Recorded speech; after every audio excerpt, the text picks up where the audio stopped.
We told you about them before on this show. Remember, they're battling a lot of conservative movements by fighting for what they say is their members' religious rights. One issue we've seen them gain some traction on is abortion. They've sued states over access to it, even launching what they call the first ever religious abortion clinic network. Now, the Satanic Temple's taking on religion in schools, using new laws in several states to try and get Satanist ministers inside classrooms. Here's Maura Barrett.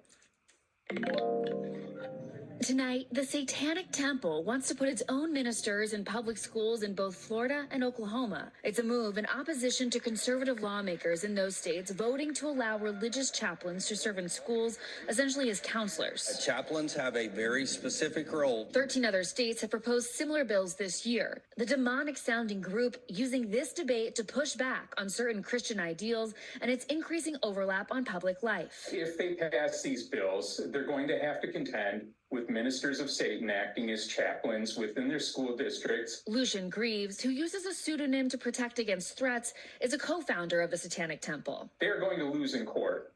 The Constitution is unambiguous about this. You just cannot take a religious identity and cut it out from a public accommodation. They'll have to pay the attorney's fees, and frankly, they shouldn't be putting that kind of budget into this kind of culture war grandstanding BS. Though in its name, the temple doesn't worship Satan. Instead, describes itself as non-theistic and has become known for inserting itself into various culture wars as an opposition to hardcore Christian ideals. Whether you agree with them or not, they certainly are very thoughtful about their activism. What they're concerned about is how Christianity is privileged within an American society and has rights that other minority religious groups don't have.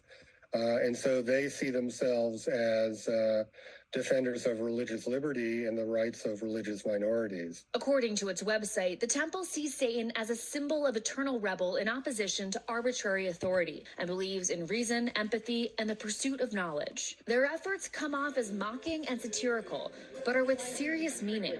One issue it's gaining a lot of traction on: abortion. Bodily autonomy. After the overturn of Roe v. Wade, it named a telehealth abortion clinic after Supreme Court Justice Samuel Alito's mom, and since sued several states to argue that abortion restrictions violate religious freedom for their members. And then when Arkansas installed a statue of the Ten Commandments outside its state capitol, the temple unveiled its own statue of the goat-headed figure, Baphomet. The number of congregations of the Satanic Temple more than doubling since 2021 amid the rise of Christian nationalism. How does this push towards more conservative values play into that from your perspective? Those who would be drawn to the Satanic Temple are particularly concerned about Christian overreach, and that there is this fear that somehow America, or at least parts of America, are becoming an evangelical Christian theocracy as opposed to a secular democracy.